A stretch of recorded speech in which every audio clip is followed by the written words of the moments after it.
This is Meltdown Live, presented by MyBookie.ag. Use code NEXTROUND at MyBookie.ag for double your initial deposit. You sign on to make a deposit, they double it with code NEXTROUND at MyBookie.ag. Bet anything, anytime, anywhere. MyBookie.ag. Guess what? It's the Fun Friday edition of the Meltdown, and we're here to have a crazy good time with you over the next hour or so. I am Tim Melton, your host, who you can see daily, 2 o'clock Central, 3 o'clock Eastern, right here in the Culver studio. And I'm joined by a gaggle of friends today and family, and we enjoy their company. I know you enjoy it. I enjoy it as well. We're set to talk a lot of movies today, a lot of movie news. We got a lot to put on display today, including from Tyler Lionel Johns. Tyler, how's your fatigue level? Because you've been running a little bit rapid this week. I've just been going nonstop. Another late night last night. Caught a late showing of How to Train Your Dragon. More on that later today. And yeah, I'm wearing down. I'm gonna try to rest this weekend because I can't take any more late nights just consecutively. That's a good idea. EG is still on vacation today. She will be back next week. She's been at the beach all week, and there's nothing worse probably for her than leaving the beach to come back to this place here with us. But we have Jeff in her stead today, and I know, Jeff, you're very excited to be here. How are you? I'm good. Excellent. That's a sharp shirt. I've talked about that shirt all day long. So you pick it up and model it. Can we get hashtag sharp shirt in the chat trending here? But I think you just like the color. I don't know. It's a great shirt. I don't know. It's a really...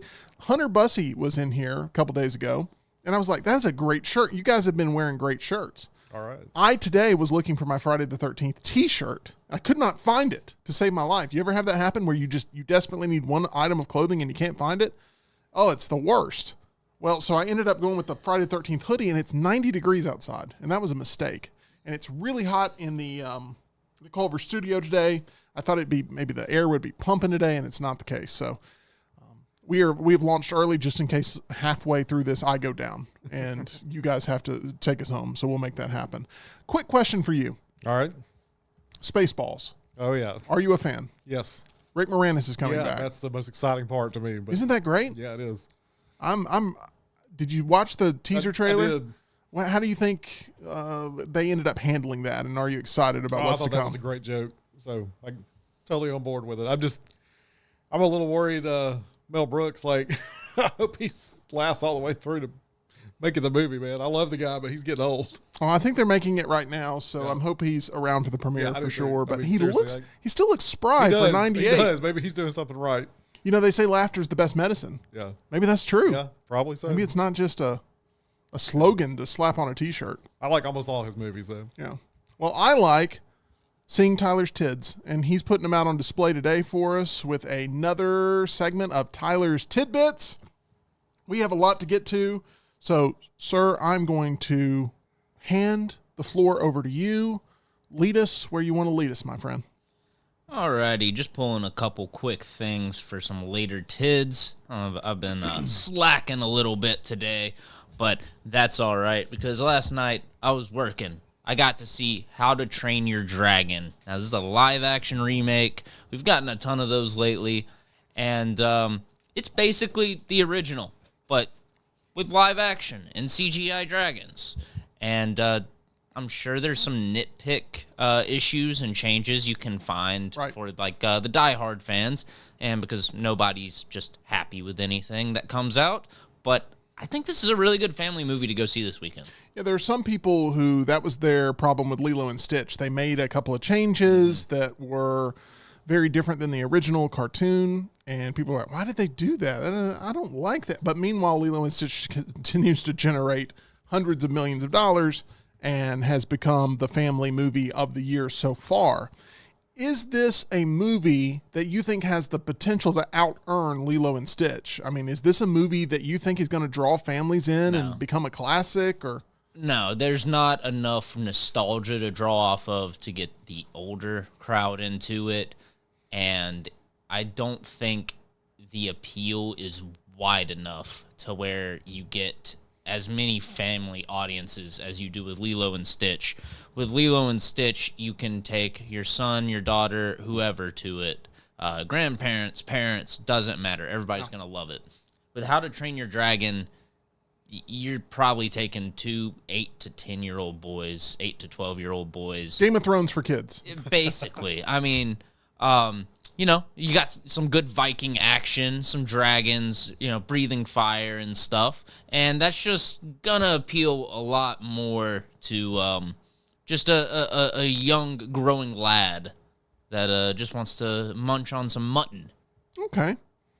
Well, what is this? I heard you before we went on air, you were talking about how this very much feels like a advertisement for the Epic Universe, part of the theme park. Absolutely. Yes. And that's not to knock the movie. It is to say, though, that they did a great job with production design and set design and just building out the Isle of Berk and making it look really, really great on camera. And in my review last night, that's what I said. You need it to look great on camera because you've also got a whole section of your new theme park dedicated to the Isle of Berk. So you need to have it look great so people go, oh, that's cool. I want to see that in real life. And then after they walk out of the movie, they go, oh, you mean I can go to Berk in real life and see dragons? So this is a quality production, quality Absolutely. movie, albeit maybe a little bit too safe based on what I'm hearing. But yeah, that would probably be the main criticism you could have for the story is it plays it too safe. But I don't really see that as a problem. I think oftentimes when we remake things, we don't necessarily remake it. We reimagine it, reinvent it, reinterpret it. And I think audiences are just growing tired of that. The first time I remember seeing something like that was maybe Maleficent with Angelina Jolie. And I thought, oh, that was kind of interesting. Spin on a Disney princess movie I care nothing about. we go hot and cold on this Yeah. as a society. Yeah, and, you know, Jungle Book comes out, Jon Favreau, and everybody's like, this is incredible. We need more of this. And then Dumbo just absolutely flops, and now we've gotten Snow White. Right. Now Lilo and Stitch, and everybody's high on it again. Right.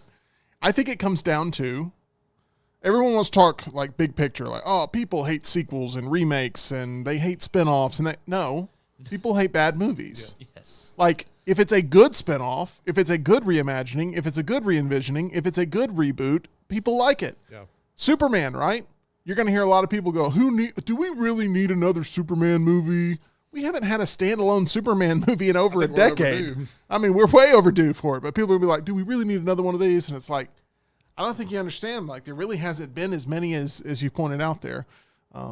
But How to Train Your Dragon, on your radar at all, Jeff? I don't plan on seeing this. No, I don't. I was mentioning to Tyler before the show that I don't know much of anything about that franchise, but it did remind me of. I finally got around to trying to watch the Lady and the Tramp live action remake that launched with Disney Plus. Been on my list for years to watch, and I was sorely disappointed. I only watched about half of it. So anybody with complaints about Lilo and Stitch, they should go check that turd out.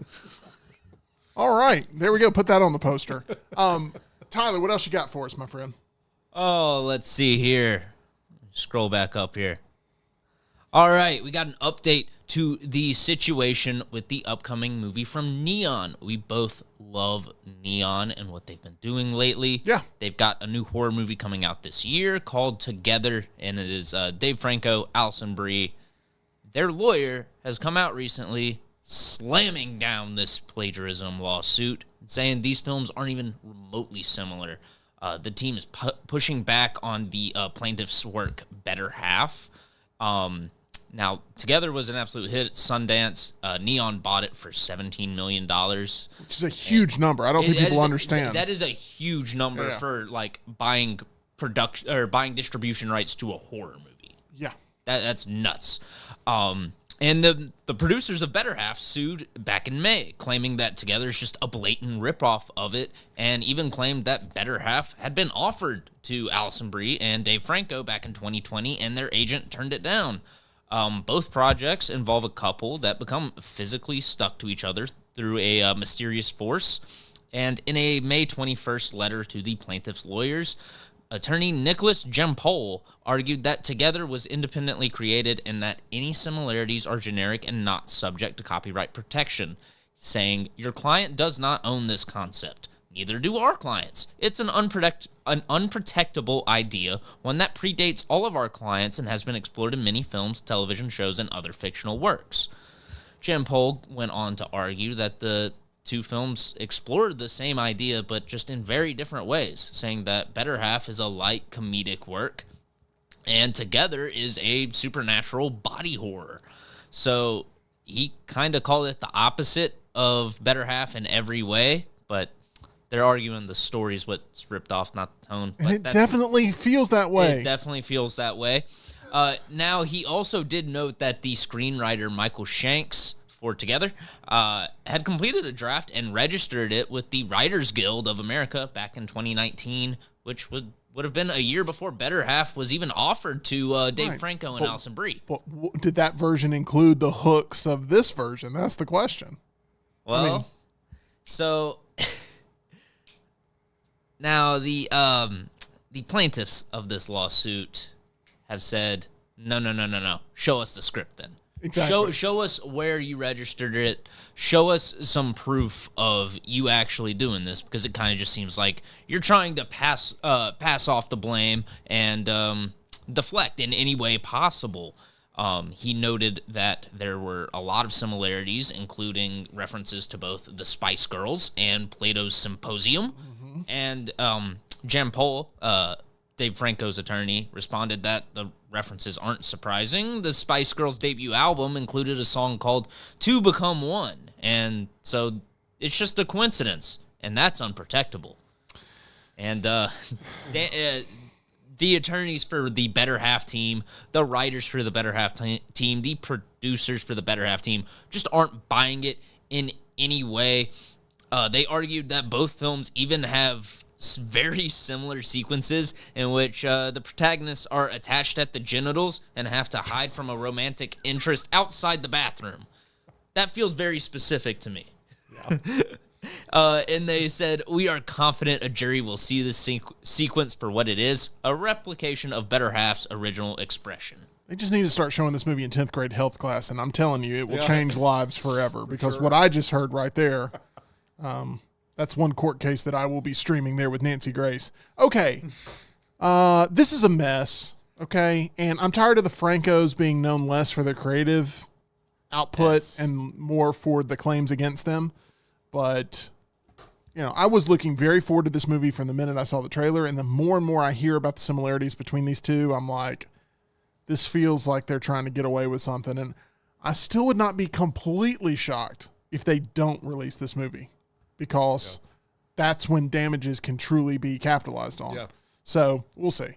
But it's a messy situation there with this Together movie that was supposed to be sort of the horror hit of the summer, maybe even of the year, low budget, ends up becoming a Cinderella story of getting this huge distribution deal.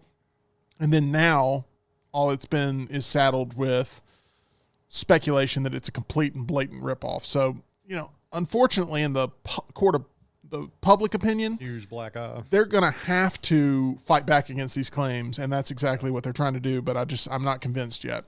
All right, Tyler, where are we going next? We're going to the world of video games next, but not video games that we play, video games we watch. What do I mean by that? I'm talking about Mortal Kombat 2, baby. Let's bring it back. We need more of that techno soundtrack. I'm going to interrupt you real quick because I've got to get Jeff here on this. You're like, when I think of the 90s, I think of Jeff. I think like that's your decade, right? Am I right about that? Yeah. Mortal Kombat. Was it an influential thing for you? Oh, yeah. Everybody was talking about the game. Everybody was playing the game, and the movie came out. The movie was cheesy as all get out, but we loved it. Okay. It was on repeat, just like Rad. Okay. Well, it is the franchise that will not die from the 90s. Yeah. And here we are talking about Mortal Kombat 2. Continue, Tyler. So there's been some test screenings lately. And the screenwriter says that the test screenings of Mortal Kombat 2 felt like Avengers Endgame, saying that the audiences were cheering and jumping out of their seats at points. He says the fights, the fatalities, the surprises, the deaths, I think we nailed it. Now, according to the sources' report on the test screening, there are a lot of deaths in the movie. It's primarily a Johnny Cage and Princess Katana film, and a lot of other characters kind of get sidelines. Fight sequences are supposed to be great, gory, and apparently Carl Urban is just fine as Johnny Cage. I'm Just fine. That And people is- are jumping out of their seats. Yeah, that's what it says. I'm sorry, Tyler. I'm not questioning your tit. I'm not telling you to even, cover your tits. Are you saying my tids aren't real? I'm saying that your tid in this case seems to be inauthentic. Look, this tid is real and it's spectacular. Carl Urban, I think he would still be a better Kano. There's no way you can shake his sort of Billy Butcher persona and Kano and just like separate them. They already ruined Kano in the first movie, so they can't. Yeah, they did. Unfortunately, they can't go back and fix that. But I didn't. That's a solid cast on the first movie, though, back in the 90s. That's a good cast. It's hard to beat, in my opinion. I was excited about this sort of reboot first movie that they had come out during the pandemic that I they didn't see that. threw on and HBO. then they centered it around somebody who's just like movie specific. Yeah. It's like, oh man, are we getting a Scorpion movie? We're getting Sub-Zero? Are we getting Liu Kang? Like, nah, we got Cole Young. I watched that movie one time and went, I don't want to ever watch this again. It was didn't see really, really disappointing. But Some of the fight sequences are good. I've probably seen the original since then, though, a couple times. Same here. Once again, Jeff, way too attached to the 90s, Oh, and yeah, absolutely. and Tyler, way too attached to, for some reason, the Mortal Kombat, not only original movie, but the sequel. He like references it at least once a month. It comes up. I feel like I do reference Mortal Kombat Annihilation a lot. good bit. Yeah. When you're normally talking about sequels gone bad, that's like the first thing you throw out. Because it's such a bad movie. It is. Like, It is. I picked up the two Mortal Kombat movies in a Walmart bargain bin, $5 double feature. Yeah. And I wanted my money back after watching Annihilation. That first movie is still just amazing. Though. I've yet to see a good Mortal Kombat movie. So the fact blasphemy that right there. this one's blowing people's minds and stuff, it's like, okay. Well, Interesting. It's I'm not buying into it. all right. The fight choreography was handled by the fight coordinator from Shang-Chi and the Legend of the Ten Rings, and Michael Lair from the Continental series on Peacock Nobody watched. or Paramount Plus. It was Peacock. Peacock. Okay. I don't think I knew about that. Yeah, nobody watched it. Yeah, nobody watched it. Slater said that Mortal Kombat 2 had the best stunt team in the business. He says the actors are phenomenal. It's so much funnier and bigger than the first movie. It better be if you got Carl Urban in the role and you are like centering it around Johnny Cage. You got to have some comedy in there. He says it's a cast of 20 people. It's very easy for these things to become 3 to 4 hour sprawling epics. So you always have to be judicious in cutting things down and focus on what's the emotional story you're telling. If you even thought about telling a 3 to 4 hour Mortal Kombat story in a movie, you started in the wrong place. Yes. Before Jeff goes on his old man rant here in a second, before, I don't think nerve. Tyler was in here, Yeah. but before the show today, you're like, why do they make these movies so damn long? That's exactly what you sounded Yeah. like. Well, that's how And I feel. you're not necessarily wrong. It's just, it's the most old man I've ever heard you sound. I've got to get up and go to the restroom and get right. me some chocolate covered almonds. Yeah. You know, Give me a reason to stay in the seat. You should look at the run times for those Mission Impossible movies, because I just watched all of them like Tyler did, and they start out about 2 hours, and by the last one, they're 3 hours.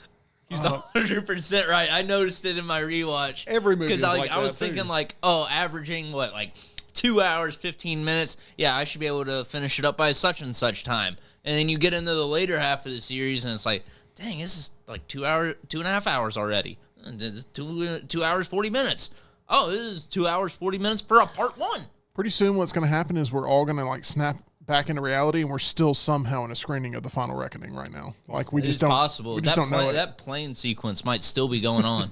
It was pretty. It was good, but it was a little long. It's a little lengthy, but I mean, if you have 3.5 hours to sit in one spot and not move, it's good. The From only start movie to I've finish. seen that warrants that 3 hour runtime this year, maybe in a couple of years, is Sinners.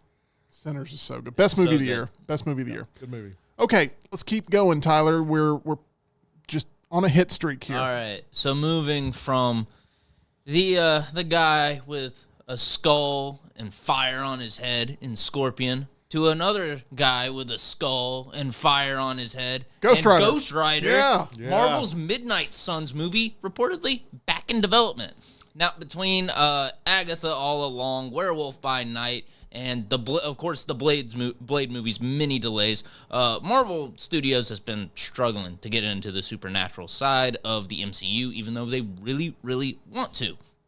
There's been chatter about a Midnight Suns movie for years now. Back when the Mahershala Ali's Blade movie was first announced, it was originally speculated that we would introduce Blade, and then you would have him lead the Midnight Suns in a team-up movie.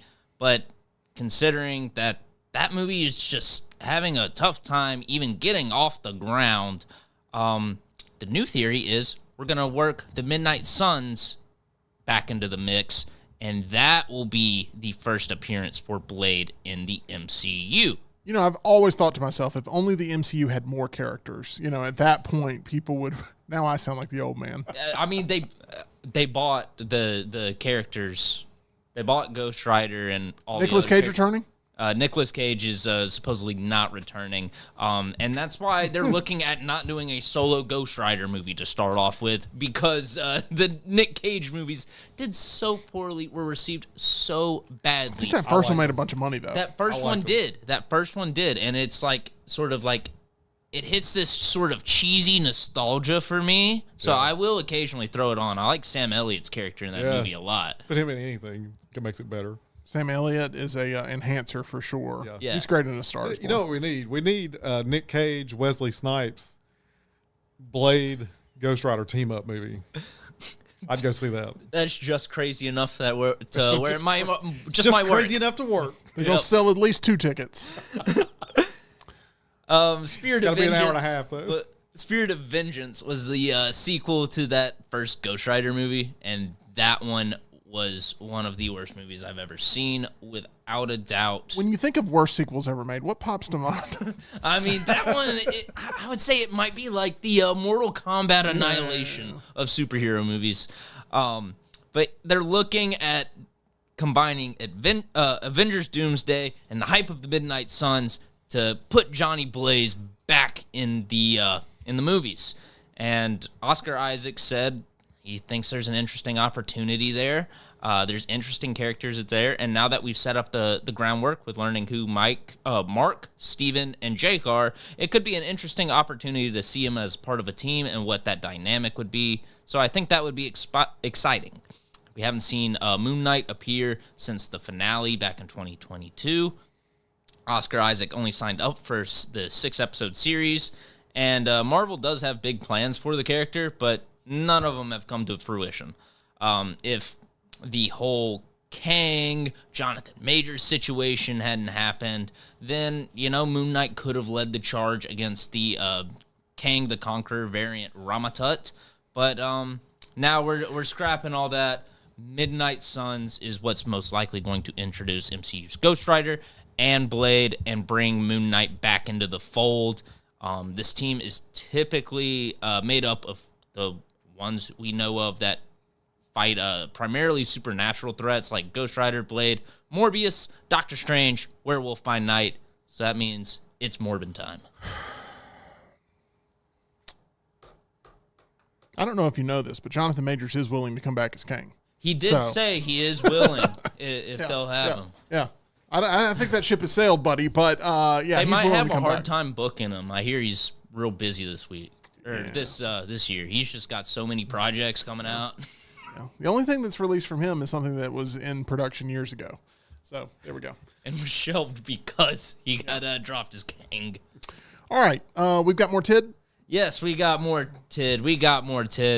Moving on from the MCU to what is a movie that I would say is MCU adjacent in Beyond the Spider-Verse.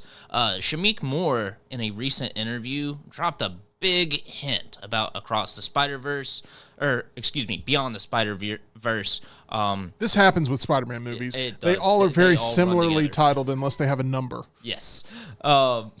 So at a recent event, he said, "I'll be in Beyond the Spider-Verse 3 times." What does that mean? Yeah, what does that mean? Well, everybody's saying that means we might hear 3 different versions of Miles in the same film that are all voiced by Shameik Moore. Now, we've already seen a second version of Miles in Across the Spider-Verse, the second movie, but that was voiced by a different actor, so this wouldn't really fit what he said. And this is the only little bit of tid he's given us about Beyond the Spider-Verse. It just comes from other press moments around CinemaCon. Directors haven't given full details. We just know the film will pick right up after Across the Spider-Verse. And it's set to hit theaters in June 2027. And it'll focus on Miles and Gwen's relationship and have a lot of stakes.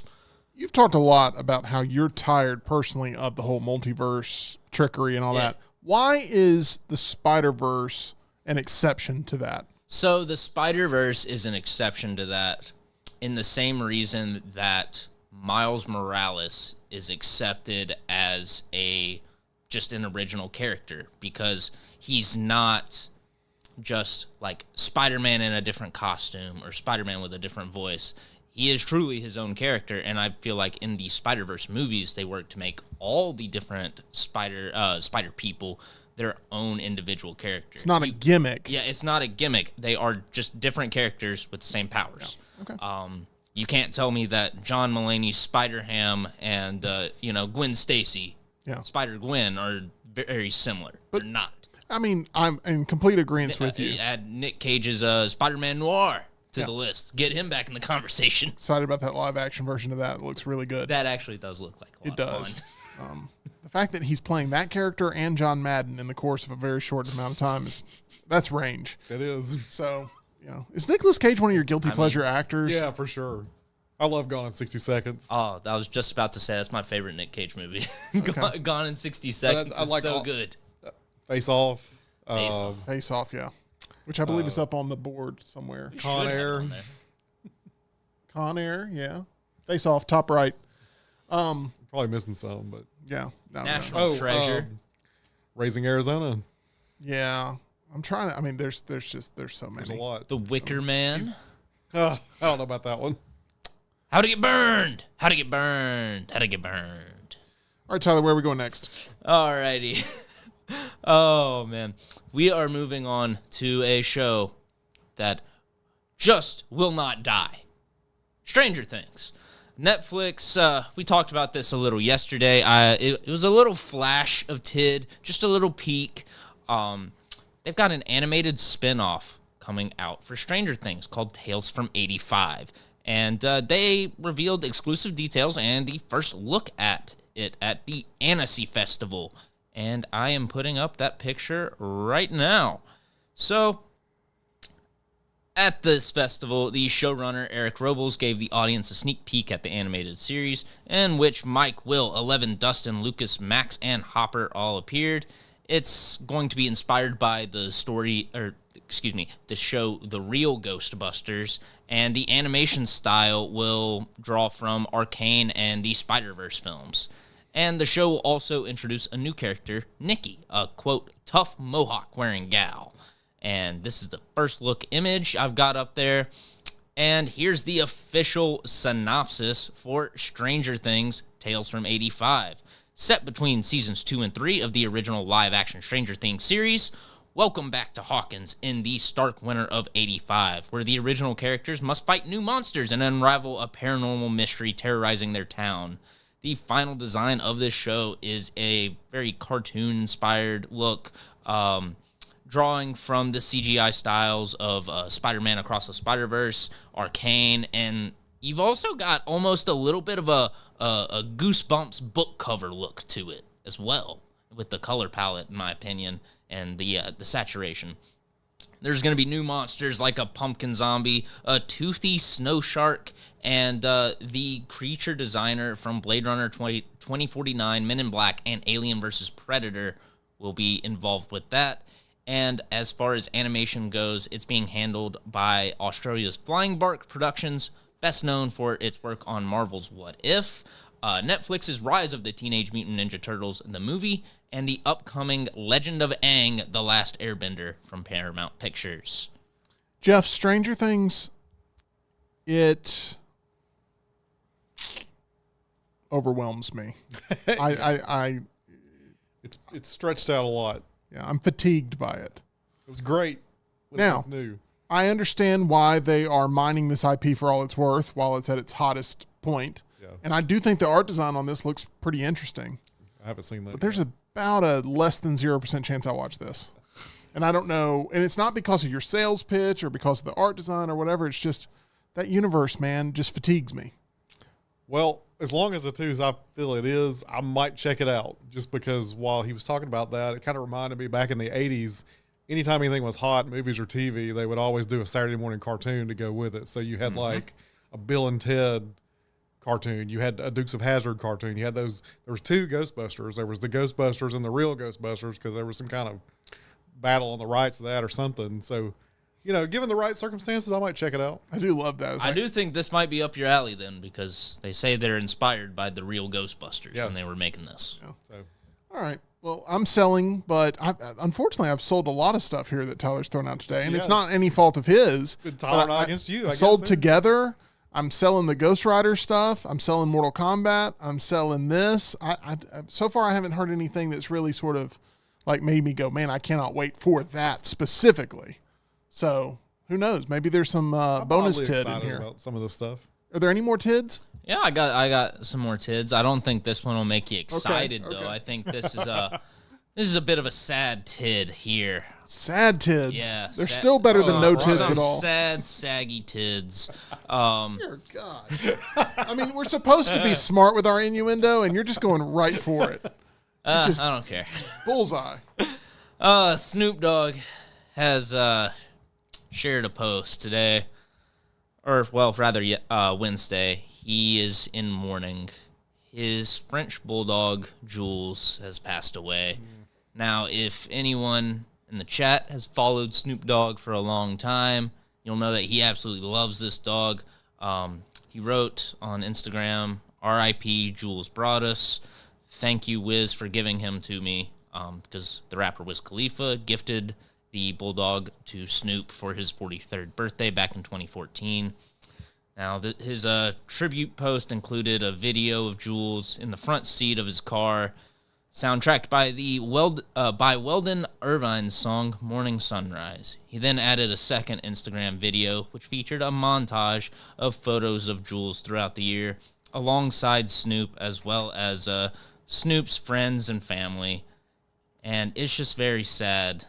Here I got a picture of them snuggled up together. And his caption in that follow-up said, "Miss my dog, Jules Broadus." He followed up, and then he also had in the clip, and this broke my heart when I read it this morning. In the clip, he had the audio "See You Again" by Wiz Khalifa with Charlie Puth playing, and so everybody's just been sharing their condolences with Snoop in the comments sections, saying stuff like "Wish dogs could live forever." And another person said 10 years for a Frenchie is great. I bet he had the dopest life. And this isn't just like a random dog you've never seen before. This dog was very well documented on Instagram. Snoop absolutely loved just taking pictures with him and just taking videos of him and just sharing it with everybody. He had his own Instagram account for the dog. And the last post that was uploaded to Jules's account was a picture of the adorable little guy looking directly at the camera with a caption that said, "What you looking at?" And throughout the years, we've seen plenty of Jules and Snoop together with famous friends of Snoop and always looking like he's ready to guard Snoop at any time. So, okay, well, you've depressed us all. Rest in peace to Jules. Yeah. The beloved Frenchie. I love bulldogs, love Snoop Dogg, and this was just a sad thing to read this morning. I feel his pain. If, Tyler, the Meltdown does not work out for you, I believe you should MC funerals, because that was your tonal shift there. Hit me right in the feels. Yeah, that was good. I mean, me and Jeff are looking at each other trying to see which one of us is going to start balling first. So Seriously. Oh, I'm sorry, way guys. to just depress us. But very touching tribute that you just gave. But I would like to quickly move on to some other tid because All now right. I'm sad. I'll move on to my final tid. It's a much more uplifting tid. A little bit in more my perky. opinion. It's more perky. It's just ready, and it's great. It's just great. Okay, give me some. Jerry Seinfeld says, "I think it's time for a live-action sequel to 2007's B movie." Okay, now you've got me. Yeah, you excited now? Now I'm all about it. So, in honor of B movie, the animated hit back in 2007. Yeah. The comedian shared a photo with a caption saying, "B movie, which came out nearly 20 years ago, is number 4 on Netflix." He he says this is clearly a sign for a live action sequel. My friend Spike Ferristine, one of the writers of the film, was playing tennis, and this happened. And it was a picture of a hand holding a tennis ball with a little honeybee on top of it. And then the next slide was the movie's poster, which was Seinfeld's character, Barry B. Benson, sitting on a tennis ball. So it felt serendipitous, I guess, to Jerry Seinfeld. So he decided to share that with everyone. He also produced and co-wrote B Movie, which earned a very mixed reception from critics and the box office, and has since on just lived on through internet memes such as the classic "You Like Jazz." A sequel has never been confirmed, but this isn't the first time that Seinfeld's toyed with the possibility of a live-action B movie. During its promotion in 2007, the actor dressed in a bee costume for a trailer co-starring Steven Spielberg, and also during a high-wire stunt at the Cannes Film Festival. Him and his co-star, Renee Zellweger, also wore bee costumes to promote the film during a 2007 appearance on the German show Wetten das, or Let's Make a Bet. B-Movie also featured the voices of Matthew Broderick, John Goodman, Chris Rock, Kathy Bates, Megan Mullally, Oprah Winfrey, and also several celebrities appearing as animated versions of themselves, like Larry King, Ray Liotta, and Sting. So, would you guys want to see a sequel to B-Movie or a live-action remake? I will be there opening Yeah, weekend. if Disney can do it, they can too. Yeah. I agree. I'm all about it. 100%. Just don't use the team from Frosted on it. Oh, I agree with that. Last year, Seinfeld gave a commencement address to the graduating seniors at Duke University, saying, "I made a cartoon movie about bees you may have watched as a child. And if any of you felt slightly uncomfortable about the sexual undertones in the relationship between Barry B. Benson and Vanessa, the florist who saves his life, I would like to apologize for that now. I may not have calibrated that perfectly." He's not a good fella. He's a bad fella. Anyway, that's a very underrated line in there when he's getting mad at Ray Liotta. Yeah, great news to end on, Tyler. Thank you so much for showing that little flash there at the end, and we appreciate that. As I did not have that on my bingo card, my bingo card. That's not going to work there. Look, there's a group of dentists, though, that I don't give a B to. I give an A+ to, and that's Alabama Dental Associates. They're fantastic. You know, Barry Benson's, his parents are all happy when they get the report card, and they're like, "Oh, perfect, all Bs."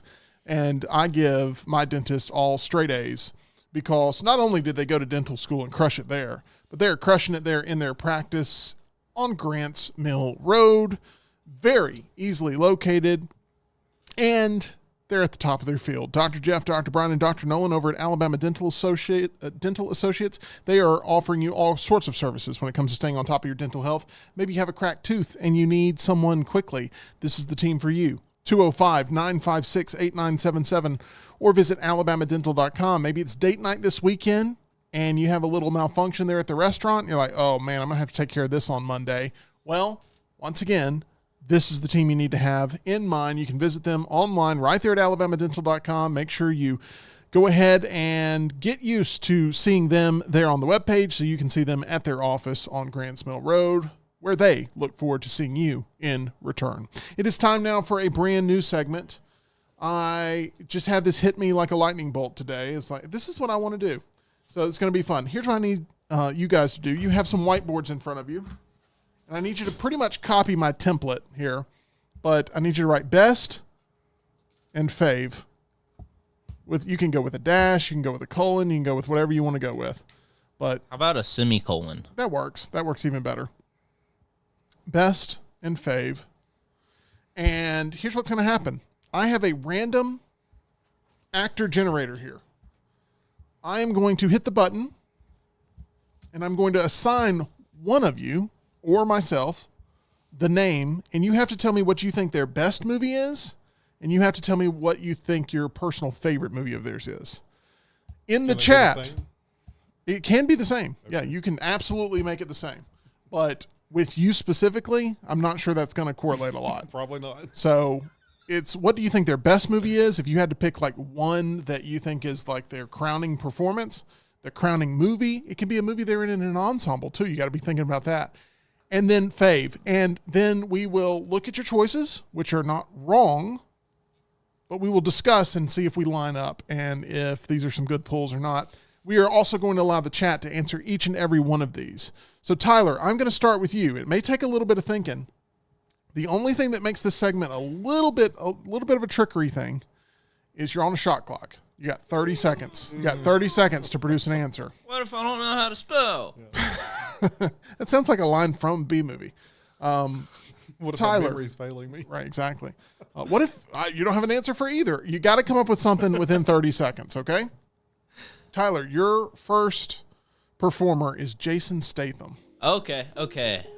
Ooh, so without telling us what you're choosing, I want you to take that board and I want you to write down what you think Jason Statham's best movie is and what your favorite Jason Statham movie is. And this is just Tyler that's doing this, and we're reacting. Are you locked in? Yeah, I think for me, like the best was easy to come up with, and I was trying to think, and I said, I don't think I'd like any other Jason Statham movies more than this one. I went with The Italian Job for both. The Italian Job for both your best and your favorite. Yeah. So that eliminates all the Fast and Furious movies. Yeah, I'm cool with that. Hobbs and Shaw, all of that. Yeah, he doesn't show up till later in the series anyway. Have you ever seen Wrath of Man? I have not. Man, I love that You movie. keep recommending that one to me. That one would be my favorite. Italian Job is a strong choice for best. I don't think it gets better than that. I love The Italian Job with Mark Wahlberg and Charlize Theron. Yeah, that's a great movie. Seth Green as the hacker. Yeah. And he's been in a lot of good movies, but great. I love shark movies. I do not like The Meg. How about The Meg 2? I don't like The Meg I've seen 2. The Meg 2. I saw the first one.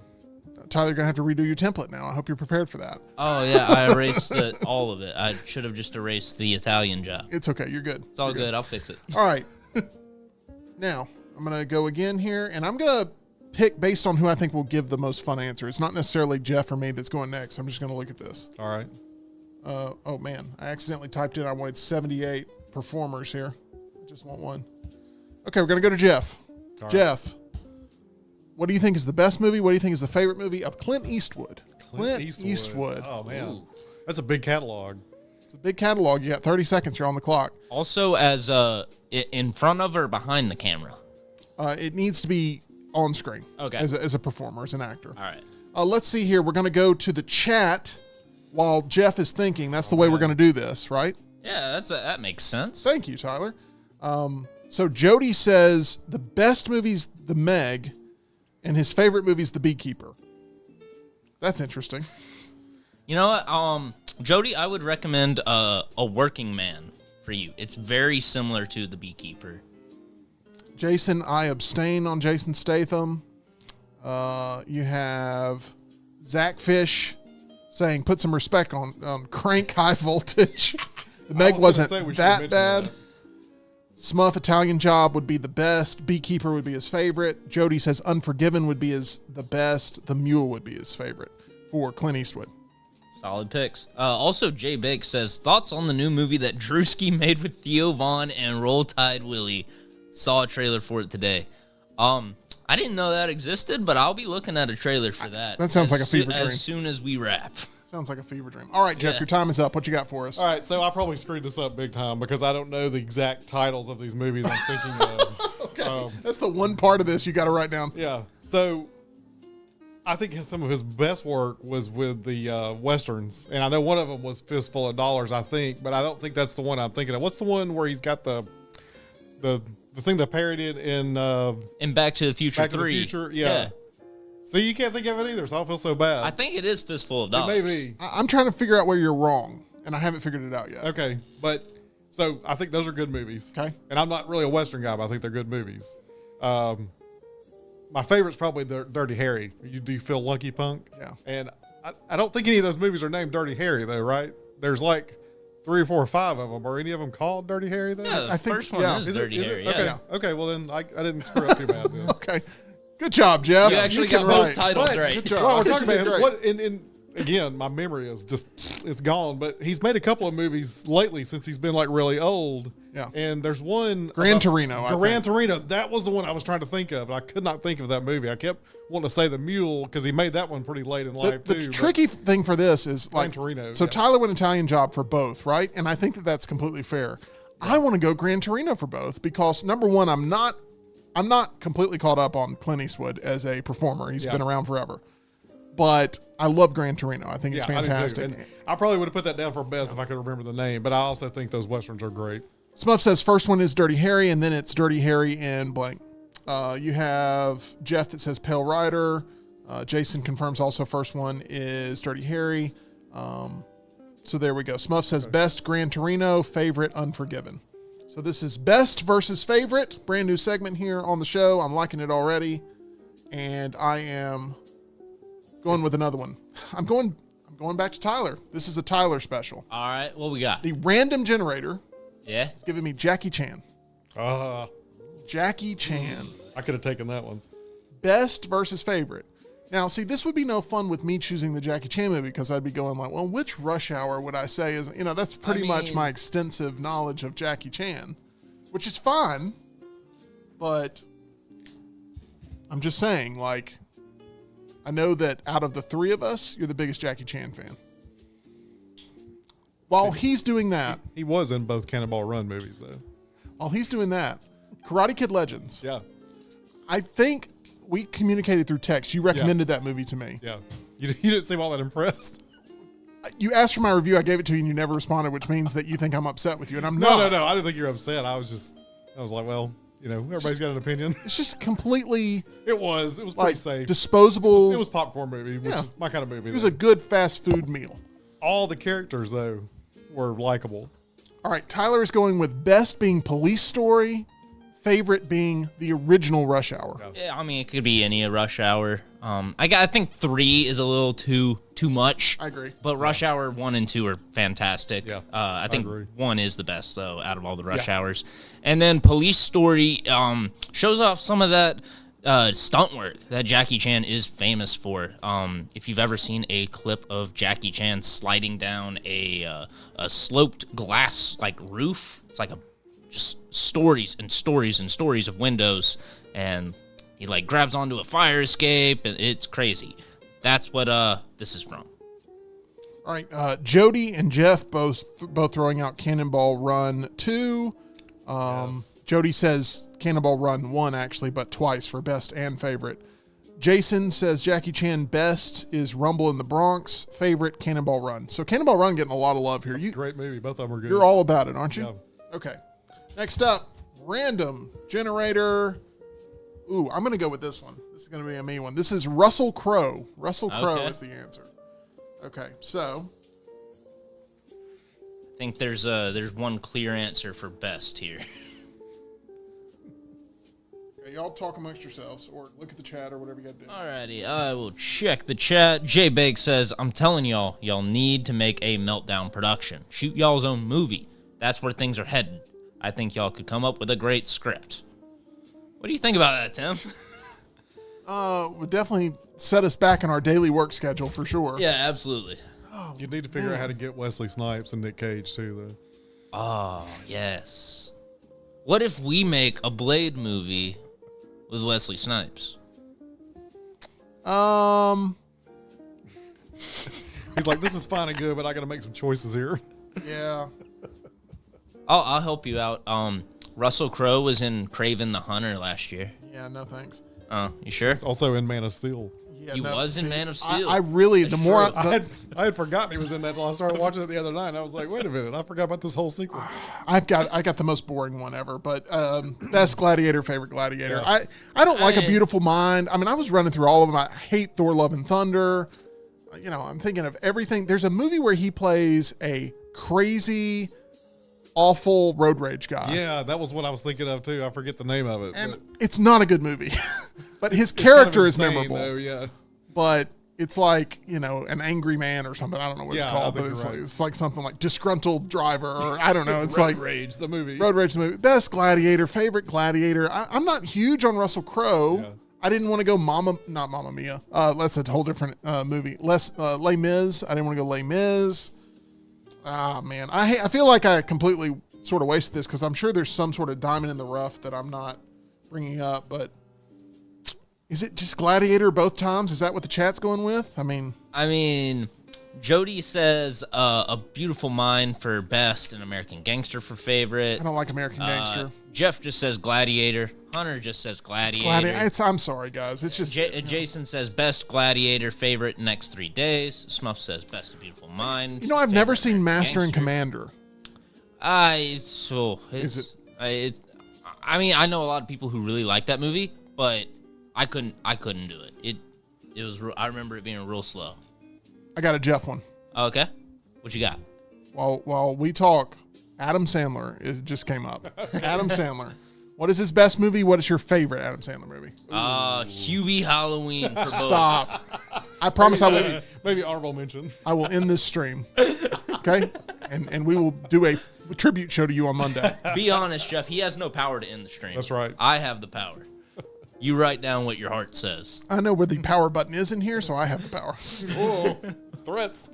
Yeah, I have the power. Just don't write Hubie Halloween. Be a real man. Anyway, Adam Sandler, so best versus favorite. Now, I think it's fair when we're talking about this, right? That those are two very different categories, because normally when someone goes, hey, you know, what do you like most that Adam Sandler's done? People are like, well, or you want me to pick, or whoever, it may not be Adam Sandler, but you want me to pick the best movie or you want me to pick the favorite movie? You know, and so this gives you a chance to kind of go with both. Like you can go like, hey, I think this one is his actual best movie, but I think, or maybe best performance, because he does a lot of dramatic work. He does. Well, I haven't seen any of his dramatic work, so you're out of luck on that one. Well, I went to you. But where are you for best? Where are you for favorite? And who knows, maybe Happy Gilmore 2 will change this whole thing. Happy Gilmore for favorite, Billy Madison for best. Oh, And that. I mainly just said that because I wanted to get them both in there. What are you, a politician? That is such a political answer. Oh, man. My Okay, well, I'll favorite change one to Hubie Halloween. My favorite is Big Daddy. Or Jack and Jill. I love Big Oh Daddy. no, Jack and Jill. Come on now. that's I like awful. Big Daddy. Big Daddy's good. What is Adam Sandler's best movie? Because some people would go like Uncut Gems, and I'm like, I mean, if we're talking about dramatic performances, then yeah, I think Uncut Gems is in the conversation. Reign Over Me is a better dramatic performance than Uncut Gems with Don Cheadle. I haven't seen that one, so It's I have better. no opinion. Better in terms of dramatic performance. All right, Jody's. You got to be trolling, man. He says Little Nicky is the best Adam Sandler movie. I like that movie. I mean, almost all of them I would say I like, but I love Billy Madison and I love Happy Gilmore. Happy Gilmore the most. Grown Ups getting a lot of love in the chat. I and love Grown I Ups. love Grown Ups. Yeah, I do too. The It was- first one was great. First one panned by critics. I mean, just absolutely panned. Well, I everything thought it was Adam great. Sandler makes gets panned Yeah. by critics, and that's because Adam Sandler doesn't make movies for critics. Yeah, He makes movies for me. He does. He makes movies for the working man that is looking for just a great time, some fun, and some escapism from the stresses of daily life. Yep. Grown Ups getting a lot of love. I love Grown Ups, Don't man. forget Airheads too. Oh gosh, that is a I great freaking love movie. that movie, and the soundtrack to Great that movie. movie is awesome. Okay, that was a big hit right there. Next up. Ooh. Okay, I'm going to take this one. Is Robert Downey Jr. Robert Downey Jr. is the answer. All right. Best versus favorite. Let's see here. Going to the chat. Jason says best performance is Uncut Gems for Adam Sandler, and favorite performance Hotel Transylvania. I'm pretty sure I've told this on the show before, but my dad loves the Hotel Transylvania franchise. I think those are great also. He rewatches those. He laughs all the time at Adam Sandler doing a funny voice and hissing like a vampire.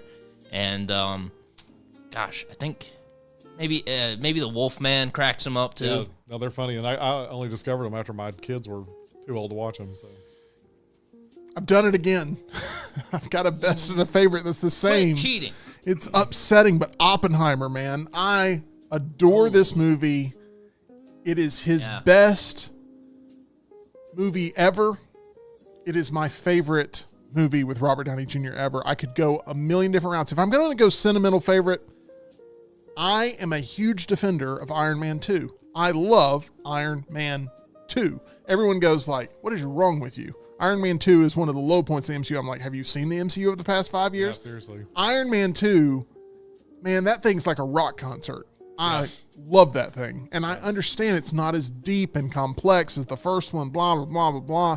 Amazing cast, amazing action, amazing soundtrack, spectacle, substance. I mean, it's all there. Iron Man 2 is fantastic. I hate Iron Man 3. And maybe you're confusing Iron Man 2 and 3. But I love Iron Man 2. But if I'm going to go with best and favorite, it could be the same here again in Oppenheimer, and I hate to play that card. I want to give you two different movies, but Oppenheimer is one of my favorite movies ever made, and I think it is the best we've ever seen Robert Downey Jr. So good that he came from the Marvel Cinematic Universe and won an Oscar playing this role where he didn't even you couldn't see Tony Stark in that performance. He was fantastic. So many great performances in that movie. Before we get to the chat, I'm going to hit the next one so that way we can get somebody working here. I'm going to go to Tyler on this one. The random actor that has been chosen is Leonardo DiCaprio. This one is tough, I think. Now, I understand where Tyler is on this. I know where I'm going for favorite. I know, but the best, this is going to be, there's a lot to work with here. Yeah. All right, let's go to the chat here. Was it Robert Downey Jr. in Weird Science? Yeah, Jason's in the chat says, Weird Science, question mark, exclamation point, question mark. A lot of Tropic Thunder love. Yeah. Which is fantastic, and the last movie like that'll ever be made. Oh, Tom Cruise still wants to make that Les Grossman movie. Yeah, he's only making 7 movies right now. How's he gonna find out? Well, he was also doing the dance from Tropic Thunder on set of Mission Impossible. So explains why it took so long to get him on camera. That doesn't make any sense. Jody says Chaplin is his best movie. The Judge is his favorite movie. I've tried getting through The Judge twice and can't get through it. Him and Robert Duvall. Can't get through it. I don't know what's wrong with me. I haven't seen that. All right, what you got for us, Tyler? Have you answered? Yeah. Leonardo DiCaprio, best versus favorite. So for my favorite, I went Departed. Y'all knew that's where I was going. And for best, I decided to go with What's Eating Gilbert Grape. No one's going to argue that. Really great performance. I debated a few different ones. I debated going Revenant. I debated going Wolf of Wall Street. But yeah, I think Gilbert Grape is just such a fantastic performance for Leo and for Johnny Depp as well. And it really is the reason why there was a conversation for so long of how is this guy not won an Oscar? He started off with this performance. Jason says, best Once Upon a Time in Hollywood, favorite Wolf of Wall Street. I know you love Once Upon a Time in Hollywood, and the fact that his filmography is so deep and complex that you can't work it in here, I know hurts you just a little bit, like it does with me with Robert Downey Jr. with some of these movies. It does, and I love Wolf of Wall Street. And he says, honorable mention, Django Unchained. You know I love Django. Those are all good, but my favorite is easily Catch Me If You Can. I love that movie. I love him in that movie. That's a great pull, too. So for me, best, I don't think there's another actor on the planet that could have pulled off Wolf of Wall Street the way he did. Yeah, I agree with that.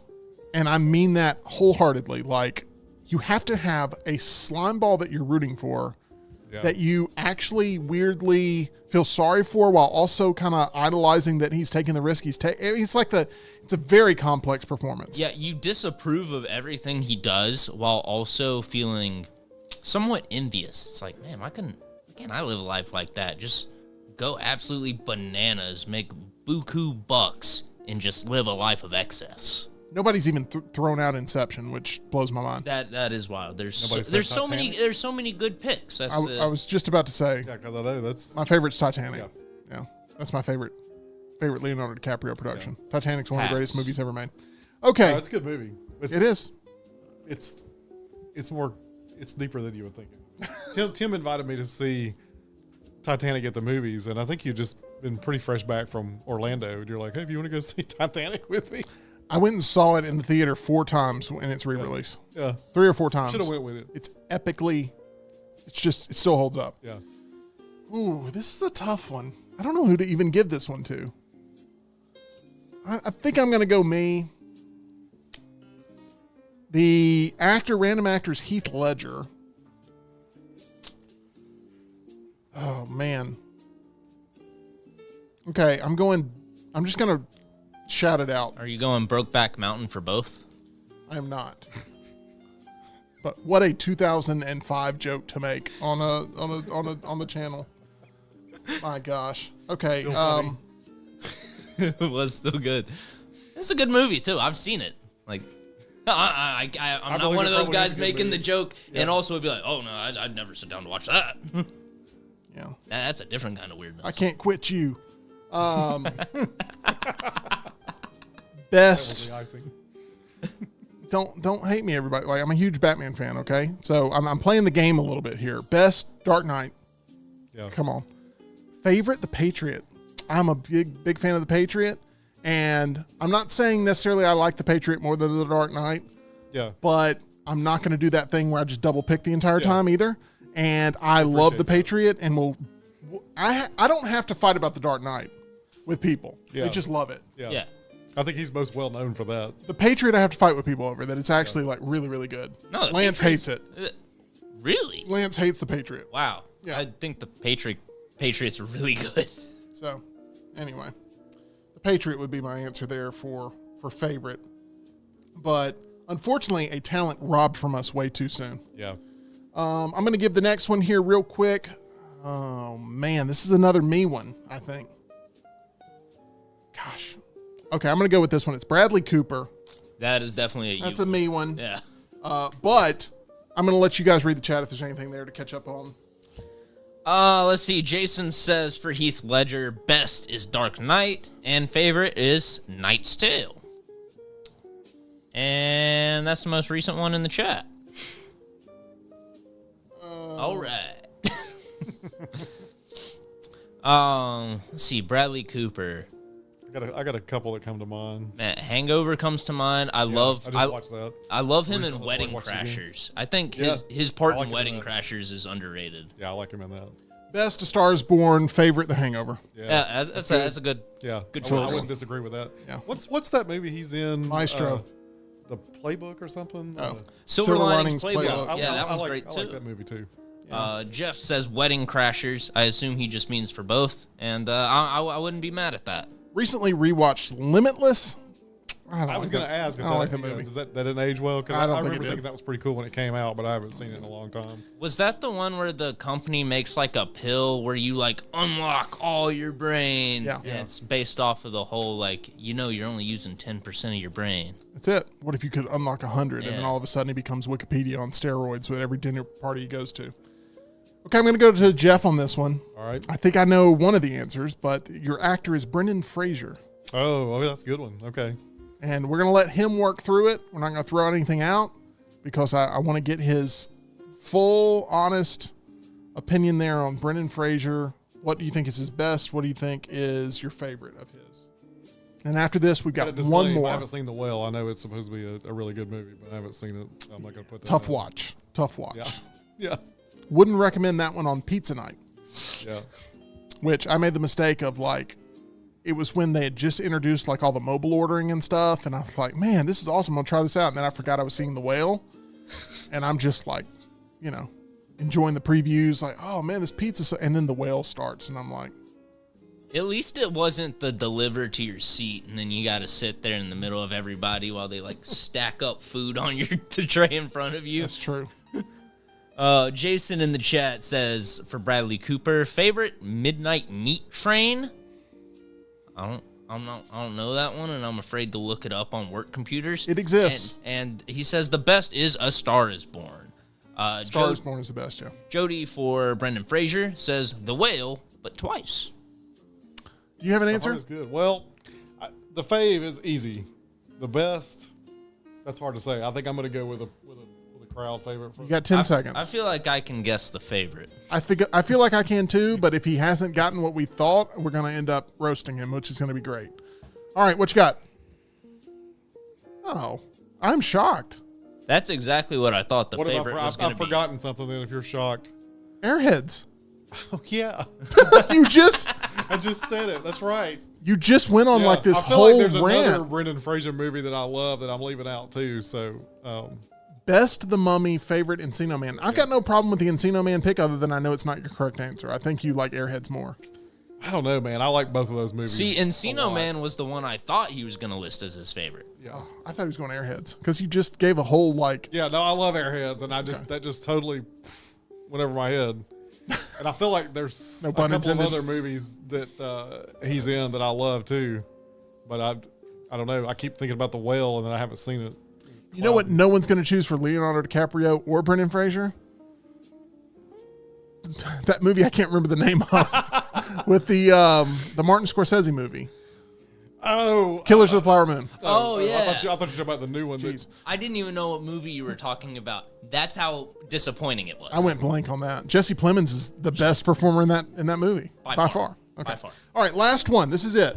Here we go. Last one. Ooh. I'm going Tyler on this one. What we got? I feel like this is a little bit of a tricky one. Morgan Freeman is your actor. Morgan Freeman. You could go a lot of different routes here, and you can only pick 2 movies. Yeah. Ooh. So you think about that. Morgan I need to Freeman. Think about this for a second. Yeah, I feel like that's a tricky one. That's a curveball. There's a lot of routes you could go. Freeman. Best versus favorite.